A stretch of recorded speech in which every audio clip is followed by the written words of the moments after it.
عارف ايه العضلة اللي أول ما تظهر الناس كلها تلاحظ فورمة جسمك؟ الكتف الأمامي. هو اللي بيدي العرض والشكل القوي لأي حد داخل الجيم، بس أغلب الناس بتهمله أو تلعبه غلط. في الفيديو ده هوريك أقوى التمارين اللي هتفجر الكتف الأمامي عندك وتخليك شكلك مختلف تماماً. أنا كوتش محمد، وأنا هنا علشان أساعدك. بس قبل ما نبدأ دوس لايك واشترك في القناة عشان يوصلك كل جديد وتبقى معانا في الرحلة دي. 1. شولدر بريس بالدمبل، 3 جولات في 12 عدة. اطلع فوق بهدوء وانزل بالتحكم علشان الكتف الأمامي يتحمل الشغل كله.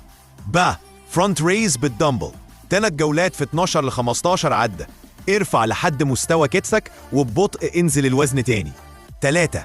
upright row انبار أو الدمبل، 3 جولات في 10 ل 12 عدة. هتحس بالكتف الأمامي مولع ومعاه الترابيز شغالة. جرب التمارين دي والتزم بيها وهتشوف شكل كتفك اتغير في وقت قصير.